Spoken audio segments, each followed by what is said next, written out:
Welcome to Unchained, Hope and Healing from Addiction. My name is Jennifer Woody. I am the pastor of the Monroe Seventh-day Adventist Church. We are so glad that you're joining us tonight. For the next 10 nights at 7:30 p.m. live, Pacific Standard Time, we are going to be together to hear inspiring stories and learn practical ways we can break through the chains that hold us back from living our best life possible. I know that many of you watching tonight pre-registered for this event, but we want to give everyone the opportunity to register. So please do so. Please text Unchained to 534-444-7183. It'll ask you for your name and email. It's totally confidential and will only be used during this series.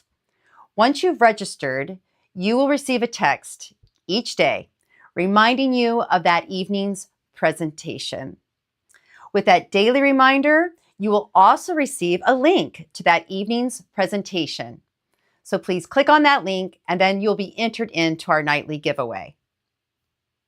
Each night, we will be giving away a signed copy of our speaker, Richie Halversen's book, The Darkness Will Not Overcome. But you have to make sure that you text our number and text Unchained to that number every evening in order to be entered. That lets us know who is joining us on that particular night. So if you have not registered yet, make sure you do that right now by texting the number on your screen. And you'll see that number come up throughout the evening. At the conclusion of each of our presentations, we will announce who our winner is and we'll email you privately to get the address to where we can send your prize. I know we have a lot of people who are joining us from different areas, and I'd like you to do me a favor. Write in the comments where you're joining us from, whether it's from Seattle, Monroe, Portland, or even Tokyo. Let us know where you're joining us from. We want to get to know you. Write in the comments where you are joining us from. And again, whether it's a city, state, in country, out of country, we want to get to know you. We're in this journey together. We are a community. We don't have to break the chains of life alone, which is why during most nights, we will take a few minutes at the end for Q&A. And this is a safe place to ask questions. So during the presentation or the interview, if a question comes to mind, write it in the comments or text us. Welcome again, and we're so glad you're here. Whether you're with us live or you're watching a little bit later, I don't believe it is an accident that you are here tonight. Tonight, we will not be having someone to interview because our speaker is going to be sharing his story with us. We are super excited about this. So right now, we're going to hear from Richie Halversen. He's going to tell us his story, and we will go immediately from there into tonight's presentation entitled The Chains of Life. So it's no looking back for me. It's cool to be in this same spot. Last time I was here, man, I was tore up from the floor up, completely chained to every addiction you can imagine. And it's cool to come back here, to be unchained today. Hey, my name is Richie Halversen. I'm pastor, speaker, but my real passion is to help people overcome addiction and find a new way of life.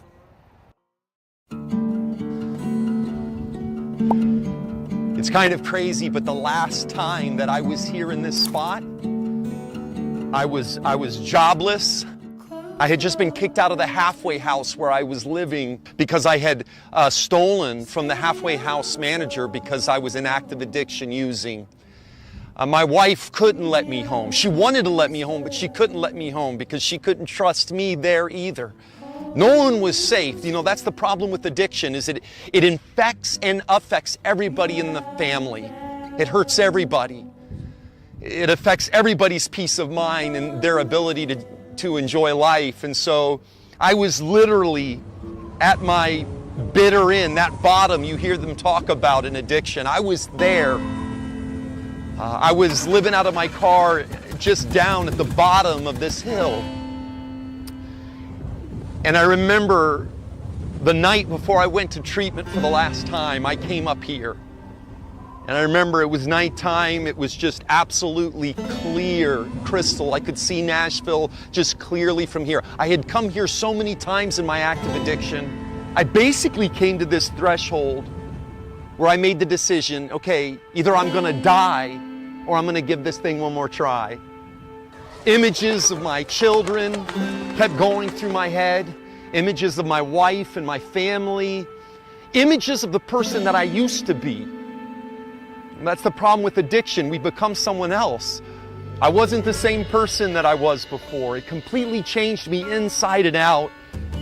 We live to use and we use to live. Addiction had reduced me to this point of just near survival. I didn't care about nutrition and eating. I was 50 pounds underweight, begging for money, doing the very things that I never would have thought in a million years that I would be doing. That's what addiction brought me to that place.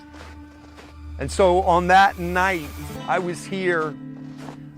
It was actually Christmas Eve that I came up here. I spent that Christmas Eve alone. I remember I started talking to God again for the first time. At this point in my life, I didn't even really know if I believed in God. I had grown up in a Christian home. My father was a pastor. I grew up in a loving family.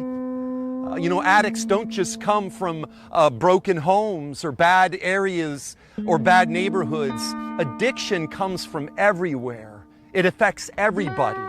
Getting to this point where I came up here, it was the Christmas Eve, and it really just hit home where my addiction had brought me, what it had stolen from me, all the things that were missing in my life, joy, peace of mind.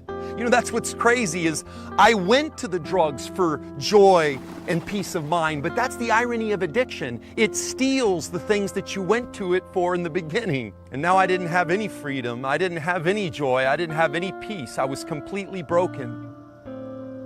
And so sitting here, I started talking to God and started saying, you know what, if you are there, I need your help. I'm completely fed up with this way of life. I can't do this anymore. I'm hurting from the inside out, and I need help. And so I came up here and had a conversation with God for the first time in a long time. I didn't even know if at this point God was even there, or if there really was a God. And so I started praying up here on Lover Circle. Started talking to God for the first time in a very long time. Said, man, if you're there, I need help. I can't do this. I completely felt worthless and hopeless and helpless. But something spoke to my heart and told me, don't give up. Don't give up yet. In recovery, we have a saying, don't give up 5 minutes before the miracle.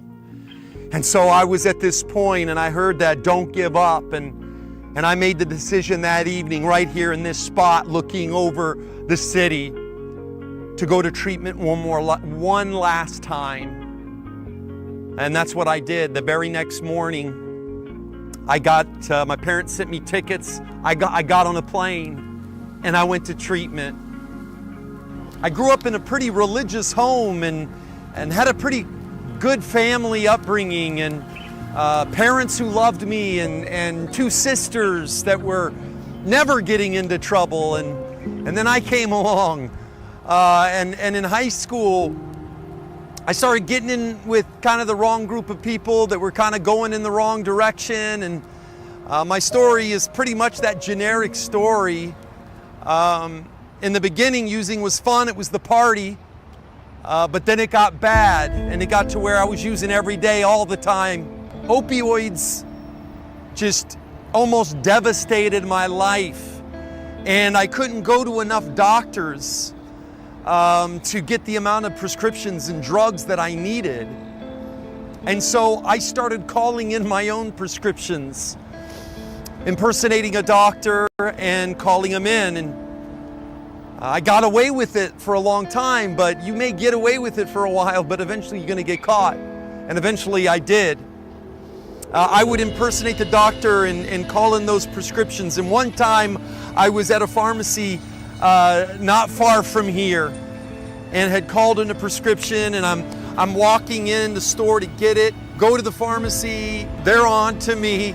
I know they're on to me. I get ready to leave, and as I'm coming out of the store, about 5 squad cars pull up in front of the store, and they arrest me there on the spot.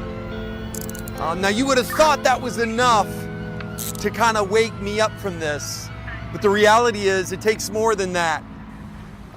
It took me getting arrested about 4 or 5 more times. It took 4 or 5 more felonies. It took 4 more times in jail before I was even at that breaking point. Called my parents, was expecting them to bail me out of jail, but instead of them bailing me out, I got a little note the guard gave me from my mom, and she said, "Richie, we're not bailing you out anymore. We're done. And we love you. We're praying for you, but we're not doing this anymore." And that was the moment when I started realizing I had to make a change. That was when reality started hitting in. That was the first step towards me hitting my bottom. So don't enable people. Love them from a distance. Give them that tough love, all right? But don't enable them. In recovery, we call it, you can love your family to death. We have seen addicts die because their family just could not get out of their way. They kept throwing money and enabling bad behavior. Don't do that. Have boundaries, but always be there so that when they're ready to get help, you're ready there to help them from a distance. You're not going to do it for them, but you're going to help them. In the Nashville City Courthouse, that I was facing 4 pending felony charges for prescription fraud.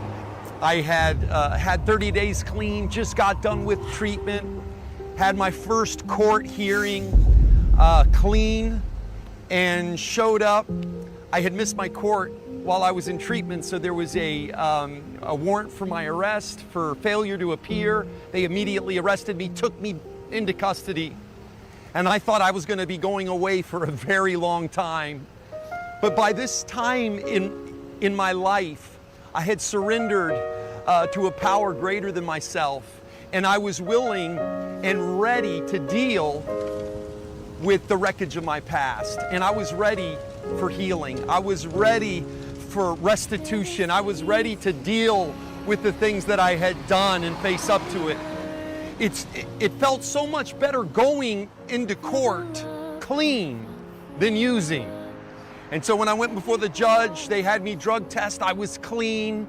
I had just finished treatment. That was good. And unbelievably, that day, I was able to leave. That the conclusion, if I remain clean, I don't get trouble again, they were going to expunge all 4 of these felony charges off my record. And so, man, I had been told multiple times that I was going to have to do some serious time, but God had other plans. And so, man, I left that day from the courthouse, and the air smelled a little sweeter. The sun, man, it shined a little brighter. And I still remember the way it felt to that day of one of the benefits of living a life clean and in the process of recovery.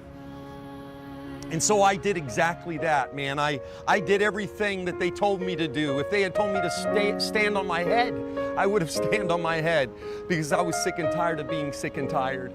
And so I started going to meetings.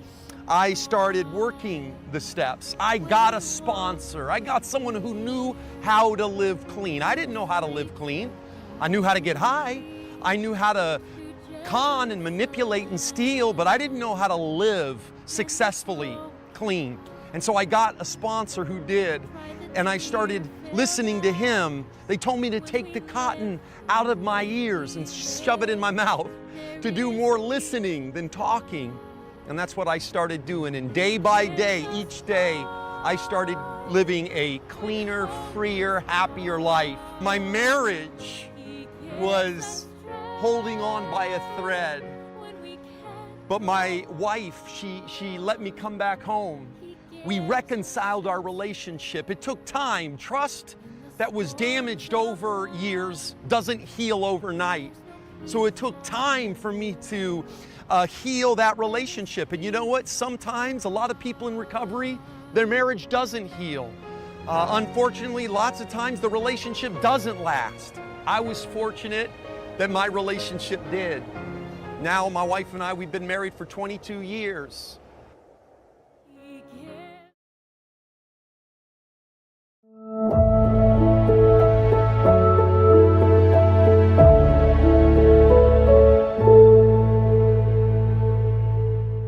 Welcome to Unchained, Hope and Healing from Addiction. My name is Richie Halversen. I'm a pastor, speaker, but my real passion and focus is helping people overcome addiction and find a new way of life. I struggled with opioid addiction for years. It almost took everything from me, my family. I couldn't hold a job. I couldn't go more than a few hours without using. Jails, institutions, and the next thing for me was death. But friends, when I finally got sick and tired of being sick and tired, and I asked for help, and I began working a program of recovery, man, the chains that once held me back began breaking. And that's what this series is all about, living a life unchained. This series is a 10-part series. Each session will look at different aspects of addiction, examining the problem, but more importantly, getting into the solution. In order to have a life unchained, we have to start breaking through the chains that keep holding us back. Whether it's drugs or it's behavior, you name it. There is something that's holding you back from the life that you want to live.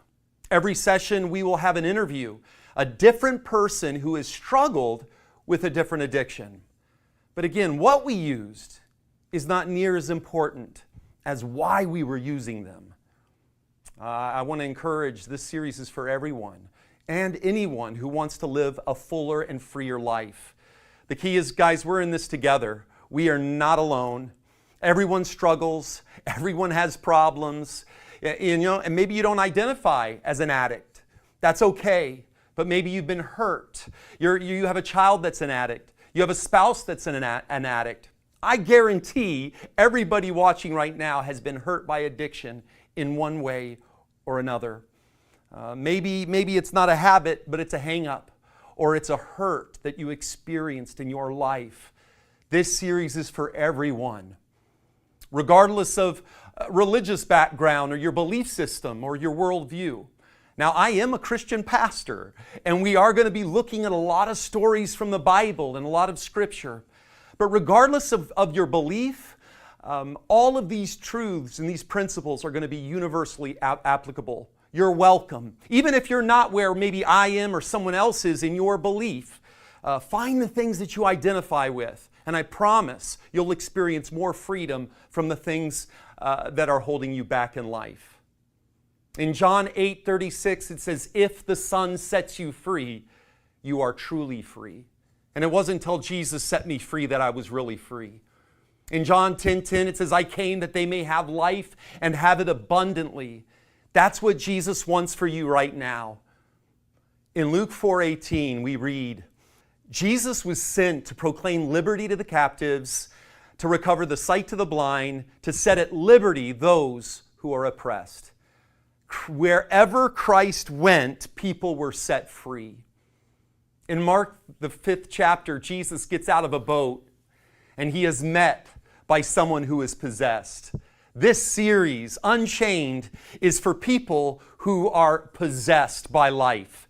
You see, some of us may not be possessed by demons, but we are possessed by worry. We're possessed by stress. Some of us are possessed by our past or our poor choices. Some of us are possessed by bill collectors and bad debt. Some of us are possessed by bad marriages. where we're just constantly fighting and going back and forth. Maybe you are possessed by bad health or a bad habit or a bad and painful experience. And you know what? Don't think that because you're not an addict or you don't think you struggle with addiction that you're not possessed by anything. Don't think that because you go to church or are very religious that you don't have any demons in your life. Because, you know, as I was reading in the scriptures, in Mark, the very first miracle that Mark records is Jesus casting a demon out of someone at church. Some of the most messed up, chained up, possessed people I have ever met, and I'm a pastor so I can say this, have been very religious people. You see, for some of us, it may not be substance abuse, but it's workaholism. That's your demon. For some of us, it isn't workaholism, but it's sexual attention, sexual gratification. Maybe it's getting attention or making heads turn. Even religion can be a source of addiction. But friends, regardless of what you're chained to or how bad your condition is, Christ can heal you. This guy was in pretty bad shape. The guy is possessed, naked, he's living in a graveyard. Notice Mark 5:3. It says that he had often been bound with shackles, chains, but he wrenched the chains apart and he broke the shackles. So check this out. The demons gave this guy some strength. Okay, so the demons gave him something, but it came at a price. You see, the drugs give you something, but it comes at a price. Anger and resentment, it gives you something at the beginning. It gives you a rush of endorphins. It fills you with maybe anger. It may give you something at first, but it always takes more than it gives. Denial works at first, but in the end, it takes more than it gives. In Mark 5:4, it says that no one was strong enough to subdue this guy and his demons. You see, the thing about addiction is we are not strong enough.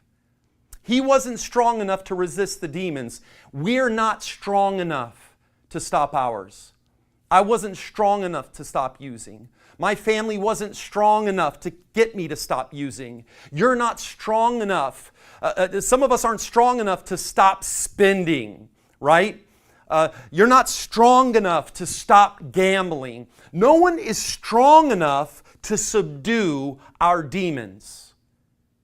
But the good news is there is someone who is strong enough. In Mark 5:9, Jesus asked him, "What's your name?" And he said to him, "My name is Legion, because there are many of us." You see, many of us don't have just a few problems. We have many problems.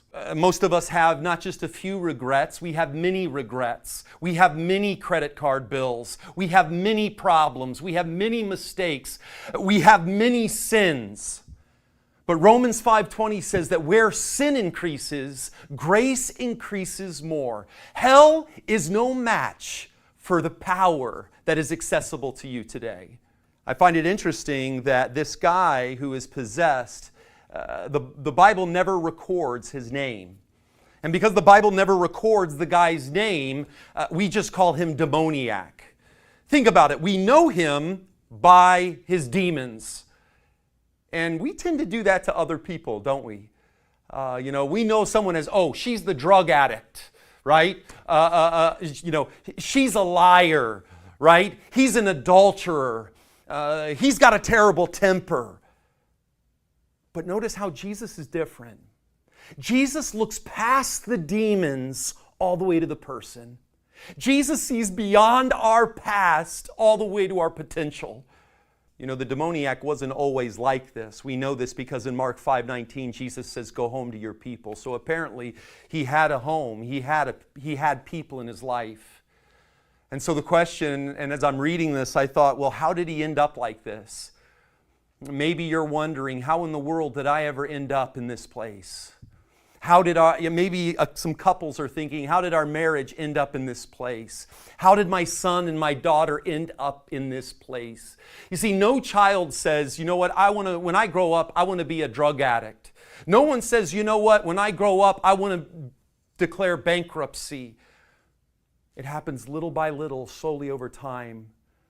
You know, our life is just a accumulation of our choices. It happens little by little, slowly over time. The chain of alcoholism first started with one drink. The chain of pornography, it started with one look. You know, cheating doesn't begin in the act of infidelity. It begins with a thought. It begins with an idea. And then you act out on it, and now you are chained with regret. In Mark 5:5, it says, the night and day among the tombs and on the mountains, he was always crying out and cutting himself with stones. He's powerless over his demons. Mark 5:7, crying out with a loud voice, he said, what have you to do with me, Jesus, Son of the Most High God? So check it out. The demons have started speaking for this man. They're the ones calling the shots. They're the ones telling him how it is. I wonder, is your fear telling you what to do? Is your past dictating your future? Are the drugs telling you when to get up in the morning and when to go to bed? You see, we become powerless over our addiction and our lives become unmanageable. And so what do we do? Well, what did this possessed guy do? In Mark 5:6, it says that when he saw Jesus from afar, he ran and he fell down before him. You see, if you want to live a life unchained, we're gonna have to recognize that we need help.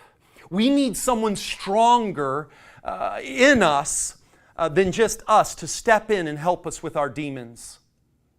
This possessed man, he falls at Jesus' feet.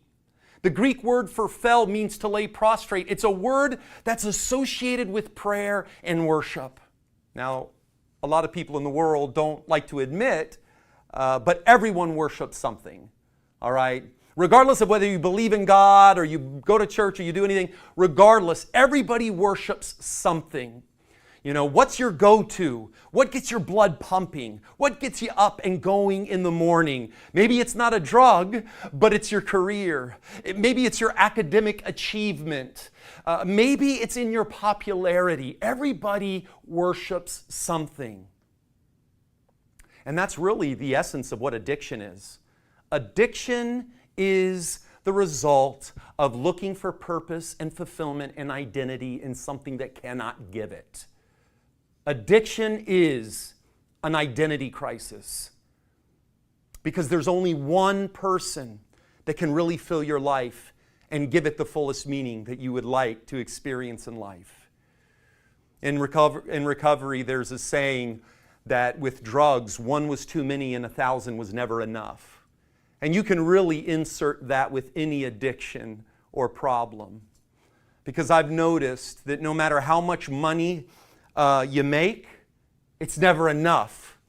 Have you noticed that? No matter how many likes you get on your social media post, if you're going to that for identity and purpose, it's not enough. No matter how in shape you get at the gym, you're always looking in the mirror and you're looking at the other people and you're like, man, I'm not seeing enough. No matter how good or morally, religiously you are, it's never enough. There is always someone smarter, faster, younger, thinner, fitter, better, richer. Worshiping the wrong thing chains us. If you worship your job, you're always chained to who's getting the promotion. If you worship your wealth, you're always chained to what's happening at Wall Street. If you worship popularity, you're always chained to what people think about you. You're always trying to please people, and that's going to wear you out. And what happens is just like with this demoniac, whatever you worship, it starts telling you how to live. It starts telling you what to do. And before long, friends, just like this guy, you're going to be living in a graveyard. But if you can do what this demoniac did, go to someone who's bigger, smarter, more powerful than you, and you get your identity from him, man, Jesus will start doing to your demons what he did to this guy's demons. He casted them out. And he drowned them in the sea. In Micah 7:19, it says, God will trample our sins under his feet and throw them into the depths of the ocean. According to Mark 5:15, When people came to Jesus and observed the man who had been demon-possessed sitting down, clothed, and in his right mind, the very man who had the legion, it says that they became frightened. Most people don't want their demons casted out. You know, we live in a world where people are possessed by problems, and what's sad is most people would choose an insanity that they're used to rather than a freedom they're not used to. You see, these people were frightened because they don't want Jesus to cast their demons out. Some of us have had demons so long we can't imagine what life would be without them. And that's why in verse 17 they beg for Jesus to leave. Friends, living unchained is simple, but it's not easy. Don't confuse simple with easy. Recovery is for people who want it and not necessarily need it.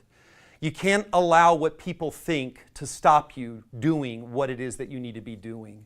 You see, people can't help you. People can't give you, people don't have the power to unchain you. What people think about you will not transform you. In Mark 5:6, when he saw Jesus from afar, he ran. You see, he knows that he needs something. He knows he needs to do something different. You see, we got to go to God like we know we need him. And we've got to just give him our problems. And when we give God our problems, he gives us his power. No one can do, will do, or has done for you what Christ has done for you. In Isaiah 53:5, it says that he was wounded for our transgressions. He was bruised for our iniquities. The chastisement for our peace was upon him, and by his stripes we are healed. This guy was an outcast, naked and abandoned. Soon Jesus will be cast out, and he was naked and abandoned on the cross. This man was torn apart by demons. Jesus will be torn apart by his own people in Romans. Just as this man's flesh was cut up with sharp stones, very soon Jesus' flesh will be cut up by sharp stones at the end of a Roman whip. Jesus, this guy was demon-possessed. Jesus was accused of demon possession, and he was killed so that our demons will no longer possess our lives. Jesus went into a grave so that you can come out of the grave. So are you chained to something today? Are you chained to a circumstance or a problem? Maybe you're chained to a regret or a fear, shame, guilt. Maybe you're chained to a resentment, chained to an addiction, chained to the worry of a person in your life who struggles with addiction. Maybe you think, you know what, I don't have a problem. I can control it. No, you can't. In fact, it's controlling you. You see, whatever's holding you back, we've got to lay it at the feet of Jesus. I lived in a graveyard long enough. I was in active addiction for many years, and it almost ended me up in a graveyard. Some of us watching right now have lived in a graveyard long enough. It's time to come out. In this series, we're going to explore so many tools that can help you live a life unchained. 2 Corinthians 5:17 says, if anyone is in Christ, he is a new creation. The old has passed away. Behold, the new has come.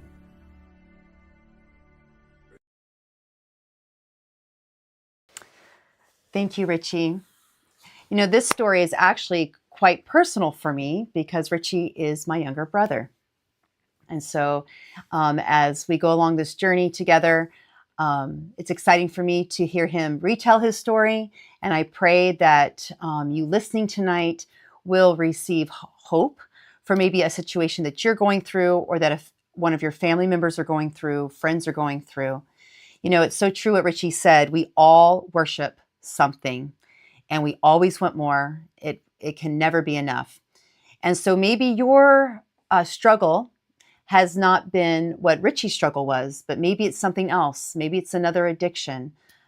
Maybe you're at a place where you don't know if it's a full-fledged addiction, but you are definitely in a place where you're like, yeah, I always want more. And so I appreciate Richie's words tonight that reminds us that Jesus is the only thing that can fill that spot in our heart, that can be our everything, be our all. we want to thank you. We want to thank everyone that has joined us tonight.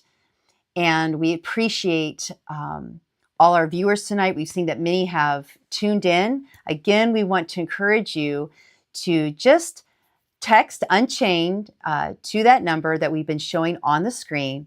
And then that way we'll know who's watching. You don't have to comment. We'd love it if you did. We would love to know that where you're from. We would love to talk with you, but you don't have to. But we'd love for you to register so that we know that you're here and that you have a chance to win our nightly giveaway. So again, thank you for joining us. And at this time, we want to let you know who we are going to give our giveaway to. And our giveaway tonight is going to go to Amy Allen. So we're super excited that Amy has joined us tonight. Thank you, Amy. We're so excited that you won tonight. And again, it's Darkness Will Not Overcome, One Person's Struggle and Recovery from Opioids. And this is from Richie Halversen, the speaker that you heard tonight. This is his book. Darkness Will Not Overcome. This will be one of our giveaways, and we'll have another special gift that goes with this. So Amy, this is coming to you, and we're excited again that you joined us, and we'll be happy to send this to you. Make sure that when you win, for in the future nights when you're going to join us, when you win, that you definitely give us your address, so that we can send the gift to you. So congratulations, Amy. We're so glad that you won our gift tonight. And make sure those of you who are watching and registered, and even if you're just watching, give Amy a congratulations and wish her well tonight on that chat. And again, we're excited that you've been here. If you were blessed by tonight's episode of Unchained, do me a favor. And if you've already hit the like button and share button, help us get the word out so more people can break free from what's holding them back. So please let your friends, your neighbors, your acquaintances, your coworkers, let them know about this series. We want everyone to be able to tune in. So thank you so much for joining us. Don't forget, we are going to be back here tomorrow night at 7:30 p.m. Pacific Standard Time. And tomorrow we are going to learn the first breakthrough we need in order to live an unchained life, which is the chain of dishonesty. So that is tomorrow night. You are not going to want to miss. So please plan to set that alarm. Join us at 7:30. We start at 7:30 sharp. And the longest we go is 8:30. Sometimes we finish a little earlier. And it's well worth your time. So please join us tomorrow night. And we're so excited to learn about that first chain of dishonesty. And I think that's something that affects all of our lives and all of us can relate to. So I hope that you tune in. And again, I hope you share this information with your friends and family and anyone else that the Lord puts in your path. So before we close, we want to share a list of a few resources for you. These resources are emergency contacts or any other lifelines that may be a source of help for you, may be a source of support for you. So we'll show those as we close tonight. God bless and have an amazing night. We'll see you tomorrow night. Thank you for joining us.